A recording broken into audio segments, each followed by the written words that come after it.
Exercise 3.4 में हमें cross product मालूम करना है इन दोनों वेक्टर्स का। तो ये रिजल्टेंट जो है इनका हासिल करने की खातिर फर्स्ट लाइन में आई जे के, सेकेंड लाइन में जो फर्स्ट वेक्टर है उसमें आई जे के कोफिशिएंट्स। तो फर्स्ट वेक्टर में सिर्फ जे है तो आई का कोफिशिएंट 1, जे का कोफिशिएंट 1 और के का कोफिशिएंट 0। सेकेंड वेक्टर में भी आई नहीं है लिहाजा उसका कोफिशिएंट 0, जे का कोफिशिएंट 2 और के का कोफिशिएंट 3। सिंप्लीफिकेशन से हमारे पास जब हम फर्स्ट रो से एक्सपेंड करते हैं तो आई के रो कॉलम को छोड़ के 1 0 2 3 बचता है। 1 2 3 3 -2 इंटू 0 0। उसके बाद जे का हम साइन चेंज कर देंगे -j। इसका रो कॉलम छोड़ के 0 0 0 3 बचता है। 0 इंटू 3 0 -0 इंटू 0 0 प्लस के का रो कॉलम छोड़ें तो 0 1 0 2 0 इंटू 2 0 एंड 0 इंटू 1 0। सिंप्लीफिकेशन से ये बनता है 3i -0 एंड +0। लिहाजा हमारा आंसर आ गया 3i।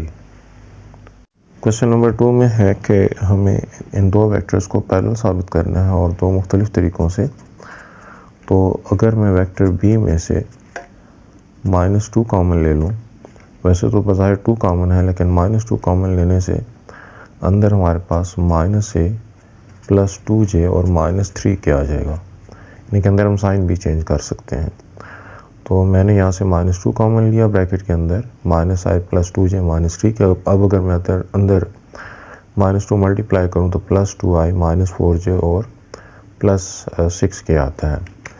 अब वेक्टर b को मैं -2 इंटू a लिख सकता हूँ, जो कि मेरे पास दो वेक्टर्स के पैरेलल होने का जो कंडीशन है वो है कि अगर b लैम्डा c के बराबर हो, जहाँ के लैम्डा जो है वो एक स्केलर वैल्यू है, तो दोनों वेक्टर्स पैरेलल साबित हो गए। लिहाजा एक तरीका तो ये हो कि इन दोनों वेक्टर्स को पैरेलल साबित करने का। दूसरा तरीका ये है कि मैं इनके बीच में जो एंगल है वो फाइंड कर लूँ। उसके लिए सबसे पहले मुझे a क्रॉस b मालूम करना पड़ेगा, इन दोनों वेक्टर्स का जो क्रॉस प्रोडक्ट है। तो पहली लाइन में आई जे के और उसके बाद हमारे पास जो फर्स्ट लाइन है उसमें सेकंड लाइन जो है उसमें a के कोफिशिएंट्स -1 2 एंड -3। थर्ड लाइन में सेकंड वेक्टर में आई जे के कोफिशिएंट्स सो 2 -4 एंड 6। सिंप्लीफाई करने से मेरे पास आएगा i इंटू 2 इंटू 6 12 और -4 इंटू -3 +12, जिसको मैं -12 साइन चेंज करके लिख दूंगा। फिर j का साइन चेंज करके -j। इसका रो कॉलम छोड़ के -1 -3 2 और 6 बचता है। -1 इंटू 6 -6 2 इंटू -3 -6, जिसको हम +6 कर देंगे। एंड फाइनली के इसका रो कॉलम छोड़ के हमारे पास वो जो बचता है तो -1 इंटू -4 +4 और 2 इंटू 2 4, तो 4 -4। और इससे अब हमारे पास जो है वो सबके कोफिशिएंट जो है वो 0 आ गए। तो ये हमारे पास जो है वो नल वेक्टर आ गया। और वैसे तो जब दो वेक्टर का क्रॉस प्रोडक्ट हमारे पास 0 आ जाए या नल वेक्टर आ जाए तो उससे भी साबित हो जाता है कि a और b जो है हमारे पास पैरेलल हैं, यानी कि इन दोनों के दरमियान जो है वो 0 डिग्री का एंगल बन रहा है। क्वेश्चन नंबर 3 में है कि हमें यूनिट वेक्टर मालूम करना है जो कि a और b को ऑर्थोगोनल हो। तो सबसे पहले मैं a और b का क्रॉस प्रोडक्ट मालूम कर लेता हूँ। ये वेक्टर जो है वो इन दोनों वेक्टर्स को परपेंडिकुलर होगा उनके प्लेन के। तो आई जे के फर्स्ट लाइन में, सेकंड लाइन में a के जो आई जे के कोफिशिएंट्स हैं 1 -2 एंड 3। थर्ड लाइन में जो b के आई जे के कोफिशिएंट्स हैं 2 1 एंड -1। अब मैं इसको फर्स्ट रो से एक्सपेंड करता हूँ। i का रो कॉलम छोड़ दें तो -2 3 1 and -1। So -2 into -1 +2 1 into 3 sign change करके लिख देंगे -3। j का रो कॉलम छोड़ दें तो 1 3 2 -1 1 2 -1 -1 2 इंटू 3 6 साइन चेंज करके लिख देंगे। k का रो कॉलम छोड़ दें तो 1 -2 2 and 1 1 into 1 1 2 into -2 -4 sign change करके +4 लिख देंगे। इससे बना -i plus 7j and 4 + 1 5k। अब जो हमने वेक्टर मालूम कर लिया ये ए और बी के प्लेन के परपेंडिकुलर है और हमें इसका यूनिट वेक्टर मालूम करना है। तो यूनिट वेक्टर मालूम करने के लिए इसको इसके मैग्नीट्यूड पर हम डिवाइड कर देंगे। तो मैग्नीट्यूड मालूम करने की खातिर आई का कोफिशिएंट -1 उसका स्क्वायर, जे का कोफिशिएंट 7 उसका स्क्वायर, के का कोफिशिएंट 5 और उसका स्क्वायर। सिंप्लीफाई करने से ये आता है -1 का स्क्वायर +1, 7 का स्क्वायर 49 और 5 का स्क्वायर 25, जो कि बनेगा 49 + 1 50, 50 + 25 75। इसका अगर मैं फैक्टराइज करूं तो 25 × 3 बनता है और 25 का स्क्वायर रूट जो होता है वो हमारे पास 5 है। तो 5 बाहर लिख देंगे और अंडर रूट के अंदर 3 रह जाएगा। अब चूँकि हमने जो है वो हमारे required vector a cross b को उसके मैग्नीट्यूड पर डिवाइड करके आता है, लिहाजा -i + 7j + 5k को अगर हम 5√3 पर डिवाइड कर लें तो इससे हमारे पास -1/5√3 i + 7/5√3j + 5/5√3 के आ जाएगा। यहाँ पे इस 5 को हम इस 5 से कैंसिल कर सकते हैं। तो -1/5√3i + 7/5√3j + 1/√3k। Question number 4 में हमें जो पहले दो पार्ट्स वो आसान है, थर्ड पार्ट में हमको a + b और a - b का क्रॉस प्रोडक्ट मालूम करना है। तो ये कर लेते हैं। जब मैं a + b करता हूँ तो 3i + 2i 5i -6j and -j -7j 5 + 4 9k। और जब मैं a - b करता हूँ तो अब 3 - 2 से 1i, इसका साइन चेंज कर देंगे तो -6 और +1 से -5j, इसका साइन चेंज कर देंगे 4 का तो 5 - 4 1, तो 1k या सिंपली k। अब इन दोनों का अगर मुझे क्रॉस प्रोडक्ट मालूम करना है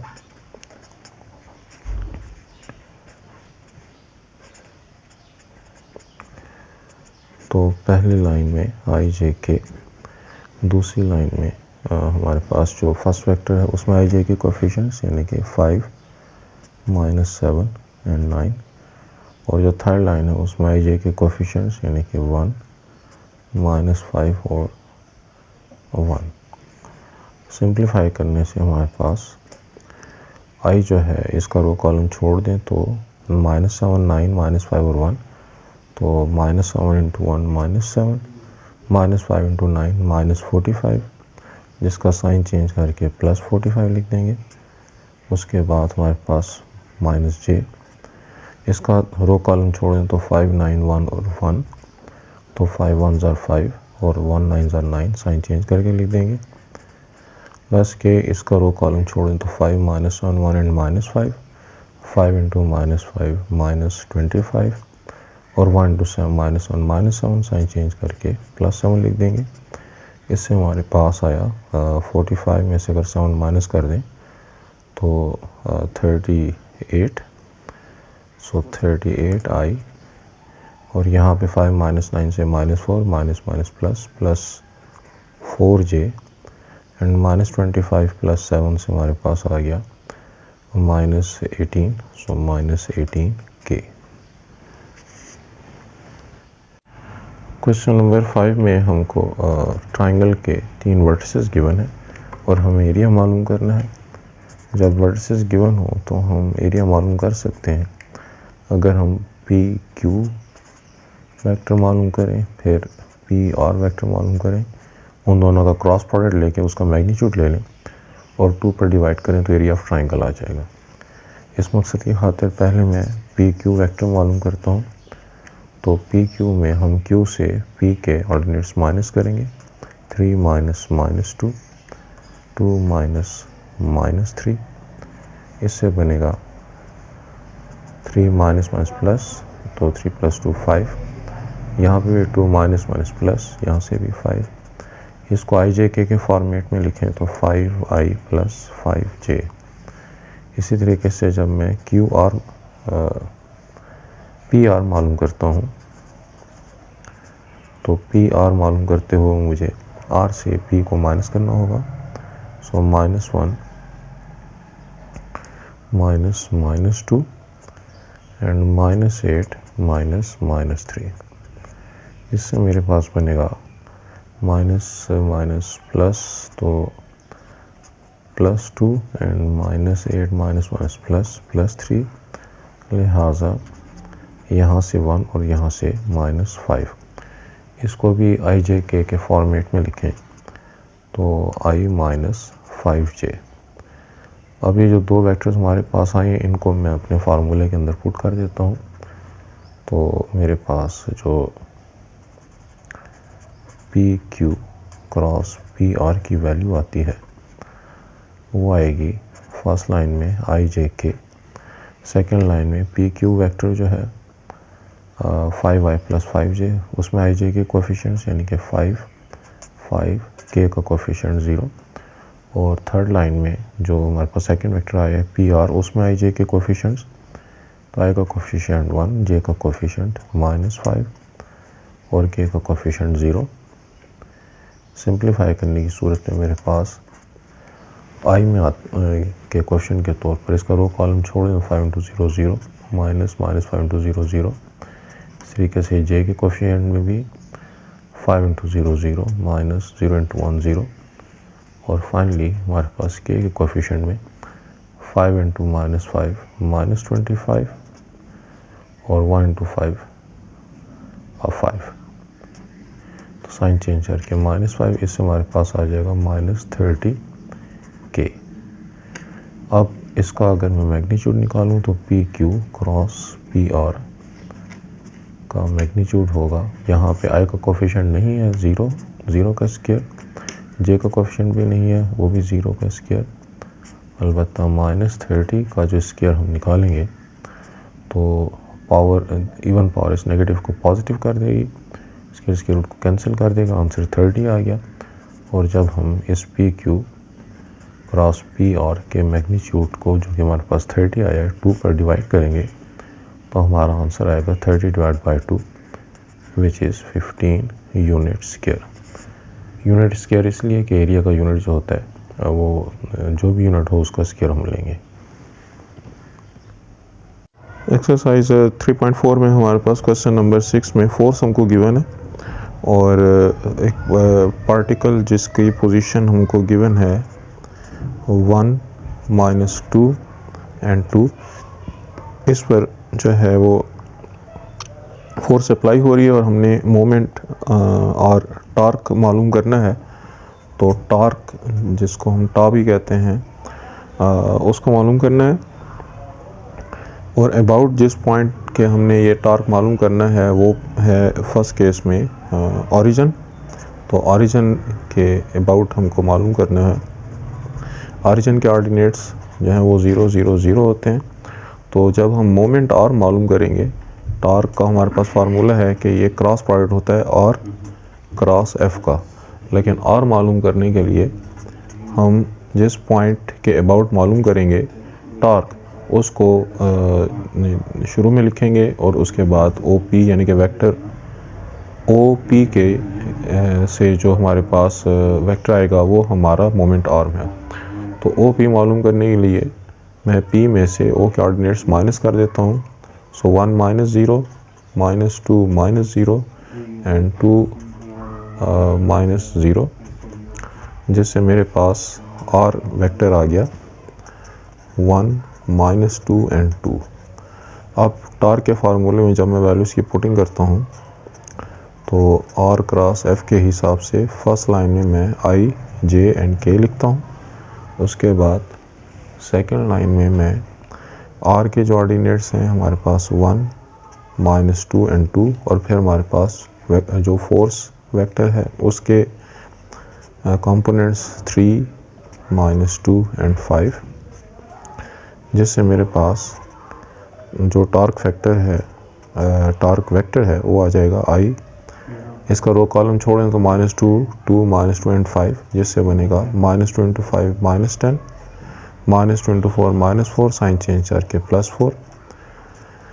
जे का साइन हम माइनस कर दिया करते हैं। इसका रो कॉलम छोड़ दें तो 1, 2, 3, 5, 1 इंटू 5 5, 3 इंटू 2 6, साइन चेंज करके -6। उसके बाद के का रो कॉलम छोड़ दें तो 1, -2, 3 एंड -2, 1 इंटू -2 -2 एंड 3 इंटू -2 -6, जिसका साइन चेंज करके +6। तो आंसर हमारे पास आ गया -6i और माइनस माइनस प्लस, तो प्लस j, 5 -6 से जो -1 आया वो माइनस को प्लस कर देगा और फिर प्लस 4k। तो ये हमारे पास जो टार की वैल्यू है वो आ जाएगी। इसमें जो हमारे पास की पॉइंट है वो ये है कि जब हम मोमेंट और मालूम करेंगे तो जिस पॉइंट के अबाउट हमको मालूम करना है वेक्टर में, उसको हम पहले लिखेंगे और जिस पॉइंट पर वो अप्लाई हो रहा है उसको हम बाद में लिखेंगे।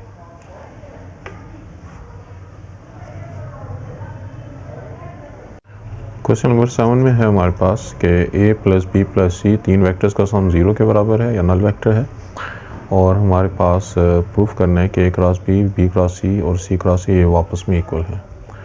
तो for a plus B plus C equal to 0, अगर मैं b और c को दूसरी तरफ शिफ्ट कर दूं तो -b -c हो जाएगा। अब अगर मैं दोनों तरफ b के साथ क्रॉस प्रोडक्ट ले लूं तो यहाँ पे भी हमको b के साथ क्रॉस प्रोडक्ट लेना पड़ेगा, जिससे हमारे पास आएगा a cross b is equal to -b cross b -c cross b। अब चूँकि क्रॉस प्रोडक्ट में हमारे पास जब एक वेक्टर का अपने ही साथ क्रॉस प्रोडक्ट लिया जाता है तो 0 आता है और यहाँ पे जो c क्रॉस b है और इसके साथ नेगेटिव साइन है, तो मैं इसमें इनका ऑर्डर चेंज करके -c क्रॉस b को b क्रॉस c कर सकता हूँ, जिससे ये माइनस जो है वो प्लस हो जाएगा। तो इससे हमने साबित कर दिया कि a क्रॉस b जो है वो b क्रॉस c के बराबर है। इसी तरीके से अगर दोनों साइड पर हम a के साथ मल्टीप्लाई कर दें, c के साथ मल्टीप्लाई कर दें तो हम दूसरा रिजल्ट भी प्रूफ कर सकते हैं। तो इससे a cross b, b cross c और c क्रॉस a जो है वो आपस में इक्वल प्रूफ हो गए। क्वेश्चन नंबर 8 में है find the unit vector perpendicular to a and b। तो जब हम a क्रॉस b मालूम करेंगे तो वो ऐसा वेक्टर होगा जो कि a और b को परपेंडिकुलर होगा। तो a क्रॉस b मालूम करने के लिए फर्स्ट लाइन में i j k, second line में a के जो कंपोनेंट्स हैं 1, 1, 2 और थर्ड लाइन में जो b के कंपोनेंट्स हैं -2, 1 एंड -3। सिंप्लीफाई करने से i का रो कॉलम छोड़ देंगे, हमारे पास 1, 2, 1, -3 बचेगा, जिसको सिंप्लीफाई करने से हमारे पास आते हैं जी -3, -2। j का साइन चेंज करके हम इसको माइनस से लिखते हैं। इसका रो कॉलम छोड़ के 1, 2, -2, -3 बचता है, 1, 2, -3, -2 इंटू 2 -4, जिसको कि हम +4 लिखेंगे। k का रो कॉलम अगर हम छोड़ दें तो 1, 1, -2 एंड 1, 1 इंटू 1 1, -2 इंटू 1 -2, जिसको कि हम +2 लिख देंगे, जिससे ये बना -5i और -3 + 4 से +1, तो +1 इंटू -j एंड 1 + 2 3, तो 3k। अब ये जो हमारा वेक्टर है a क्रॉस b, ये परपेंडिकुलर है a और b दोनों को। हमें इसका चूँकि यूनिट वेक्टर मालूम करना है तो सबसे पहले मैं इसका मैग्नीट्यूड मालूम करता हूँ। मैग्नीट्यूड मालूम करने के लिए जो हमारे पास i का कोएफिशिएंट है -5, j का कोएफिशिएंट -1 उसका भी स्क्वायर, k का कोएफिशिएंट 3 उसका भी स्क्वायर, जिससे हमारे पास a क्रॉस b के मैग्नीट्यूड की वैल्यू आ गई 25 + 1 + 9 अंडर रूट। तो ये बनता है √35।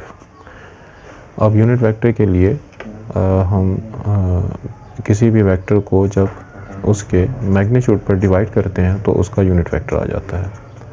तो a क्रॉस b को जिसकी वैल्यू हमने फाइंड की है -5i - j + 3k, तो इसको हम a क्रॉस बी के मैग्नीट्यूड √35 पर जब डिवाइड करेंगे तो हमारा कॉरेस्पॉन्डिंग यूनिट वेक्टर आ जाएगा।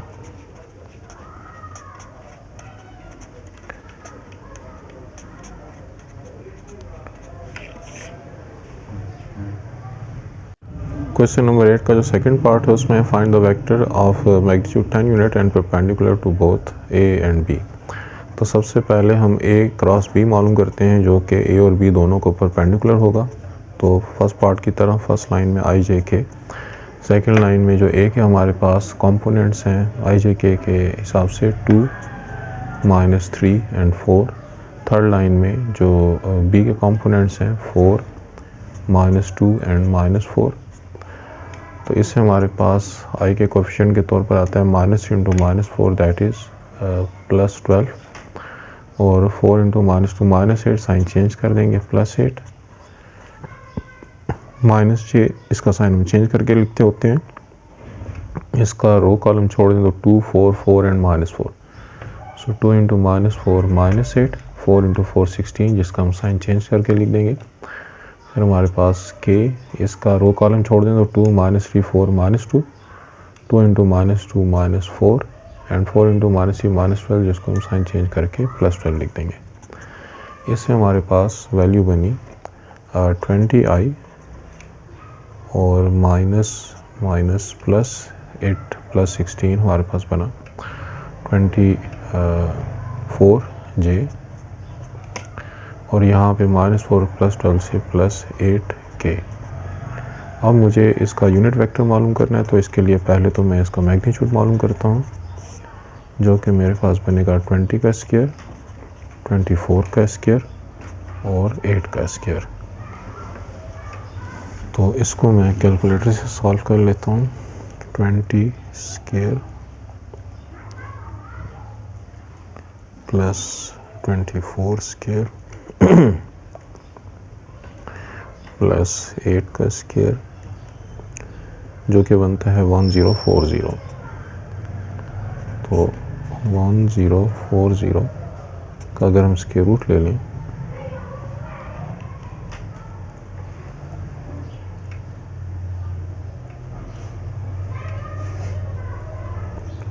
तो स्क्वायर रूट तो खैर इसका पॉसिबल नहीं है। अलबत्ता अगर हम इसके फैक्टर्स बनाएं तो वो बनते हैं 65 × 16। लिहाजा जो हमारे पास 16 का स्क्वायर रूट है 4 उसको हम बाहर लिख देंगे और √65 अंदर ही रहेगा। अब जो इसमें हमारे पास यूनिट वेक्टर है उसके लिए a क्रॉस b को हम डिवाइड करते हैं। a क्रॉस b का जो मैग्नीट्यूड हमने मालूम किया यानी कि 20i + 24j + 8k को हम डिवाइड कर लेते हैं 4 √65 पे। तो ये सारे 4 पर डिविजिबल हैं। तो 4 में अगर कॉमन ले लूँ तो यहाँ पे 5i + 6j + 2k बचता है जो कि नीचे वाले 4 को कैंसिल कर सकता है। अब हमारे जो रिक्वायर्ड वेक्टर की लेंथ है वो 10 यूनिट है। तो ये हमारा जो वेक्टर भी हमारे पास आया है ये हमारे रिक्वायर्ड वेक्टर के अलॉन्ग यूनिट वेक्टर है। लिहाजा रिक्वायर्ड वेक्टर की खातिर ये करना होगा कि 10 को मल्टीप्लाई करना होगा इस वेक्टर के साथ। सो 5i + 6j + 2k अपॉन √65 को अगर हम 10 के साथ मल्टीप्लाई कर दें तो हमारा रिक्वायर्ड वेक्टर हमें हासिल हो जाएगा। क्वेश्चन नंबर 9 में हमको एक पैरेललोग्राम के 2 डायगोनल्स गिवन है। तो हम पहले डायगोनल को D1 और दूसरे डायगोनल को D2 कह देते हैं। पैरेललोग्राम के डायगोनल्स एक दूसरे को बाइसेक्ट करते होते हैं यानी कि आधा आधा डिवाइड करते हैं। तो वैसे तो बुक में उसने पहले डायगोनल को A और दूसरे डायगोनल को B कहा है, लेकिन इनफैक्ट हम OA वेक्टर जो है और OB वेक्टर ये हम पैरेललोग्राम की साइड्स को लेते होते हैं। तो इसलिए मैंने क्वेश्चन में जो जिसको A1 कहा है उसको मैंने D1 कर दिया और जो जिसको उसने B कहा उसको मैंने D2 कह दिया कि हमको डायगोनल्स गिवन है। अगर हमको sides of the parallelogram given होती तो फिर तो एरिया का फार्मूला है A क्रॉस B और इसका मैग्नीट्यूड ले लेते। लेकिन अब डायगोनल्स की जो वैल्यू हमको गिवन है उनको in terms of a b find करने की खातिर हमारे पास जो ए है वेक्टर ओ ए वो हाफ ऑफ d1 और फिर माइनस हाफ ऑफ d2, क्योंकि इसकी डायरेक्शन इस साइड पे है, इसकी डायरेक्शन इस साइड पे है, लिहाजा 1/2 of d1 minus 1/2 of d2। 1/2 common लेने से हमारे पास ब्रैकेट के अंदर d1 माइनस d2 रह जाएगा। इसी तरीके से हम b वेक्टर को निकालें तो b वेक्टर ओ बी जो है उसके लिए half of d1 plus half of d2, क्योंकि यहाँ पे ओ से हम इसको अगर मैं पॉइंट डी कह दूँ, क्योंकि वो तो हमने पहले इस्तेमाल किया हुआ है, ओ से मैं डी की तरफ गया और फिर डी से बी की तरफ गया, तो ये हमारे पास वही d2 की डायरेक्शन है, इसलिए इसको मैं 1/2 of d1 plus 1/2 of d2 कह सकता हूँ। सो 1/2 इंटू d1 प्लस d2। अब मुझे a क्रॉस b मालूम करना है, तो a क्रॉस b में मैं इन दोनों को आपस में मल्टीप्लाई करूँगा, 1/2 इंटू 1/2 1/4 हो जाएगा, और d1 माइनस d2 का हमने क्रॉस मल्टीप्लिकेशन करना है d1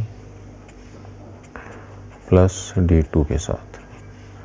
इसको सिंप्लीफाई करके हमारे पास आता है 1/4 d1,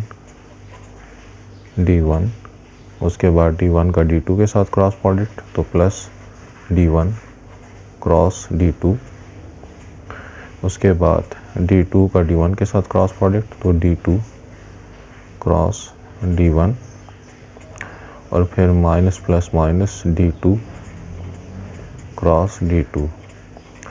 अब हमें पता है कि किसी भी वेक्टर का अपने ही साथ जो क्रॉस प्रोडक्ट होता है वो ज़ीरो के बराबर होता है, तो ये क्रॉस प्रोडक्ट तो ज़ीरो हो गया। d1 क्रॉस d2 में यहाँ पे d2 क्रॉस d1 जो है, चूँकि वेक्टर प्रोडक्ट में हमारे पास कम्यूटेटिव नहीं होता, जब हम इनका ऑर्डर चेंज करेंगे तो बाहर हमको नेगेटिव साइन लगाना पड़ेगा, लिहाजा d2 d1 से जब d1 d2 करेंगे तो बाहर वाला माइनस प्लस हो जाएगा, और ये हमारे पास इसका ऑर्डर चेंज हो जाएगा d1 इंटू d2। ये वाली वैल्यू भी d2 क्रॉस d2 ज़ीरो आएगा, क्योंकि हर वेक्टर का अपने साथ ही क्रॉस प्रोडक्ट ज़ीरो के बराबर होता है।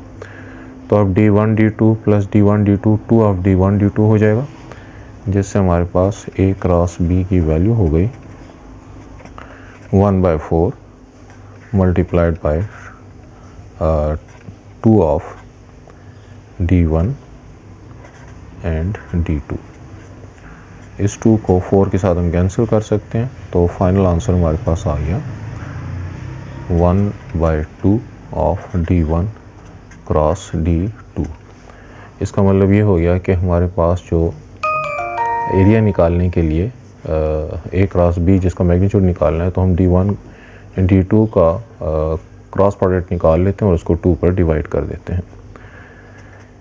इस हिसाब से इसमें अंदर अगर मैं वैल्यूज़ की पुटिंग करूं तो d1 और d2 हमको क्वेश्चन के अंदर गिवन है एक्सक्यूज़ मी। तो यहाँ पे मैं IJK लिखता हूँ।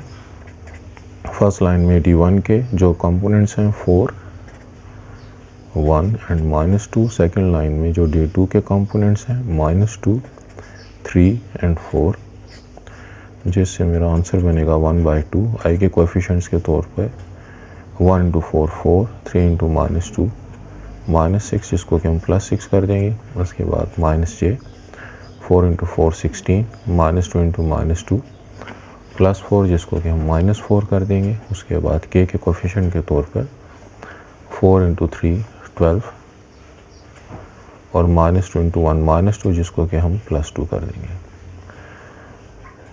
अब हमारे पास a क्रॉस b तो आ चुका है, इसकी वैल्यू इन d1 d2 की मदद से हमने इसका मैग्नीट्यूड लेना है, तो 1/2 एज इट इज़, और यहाँ पे हमारे पास जो i का कोएफिशिएंट्स है 4 + 6 10, उसका स्क्वायर, यहाँ पे जो वैल्यू आएगी 16 -4 से 12 और -12 उसका स्क्वायर, और यहाँ पे 12 का स्क्वायर 12 + 2 14 उसका स्क्वायर। इसको हम कैलकुलेट करते हैं, तो इसको कैलकुलेटर की मदद से अगर हम करें तो ये बन गया 10 का स्क्वायर 100 प्लस 12 का स्क्वायर 144 और प्लस 14 का स्क्वायर 196, जो कि बनता है 440। अब 440 की अगर हम सिंप्लीफिकेशन करें तो ये हमारे पास 110 मल्टीप्लाइड बाय 4 लिखा जा सकता है। 4 इसका एक फैक्टर है, तो 4 का स्क्वायर रूट हम बाहर लिख देंगे और स्क्वायर रूट के अंदर 110 रह जाएगा। 2 को कैंसिल कर देगा, इस लिहाज से हमारा आंसर आ गया 110 √ यूनिट स्क्वायर, जो कि हमारे पास हमारी पैरेललोग्राम का एरिया है।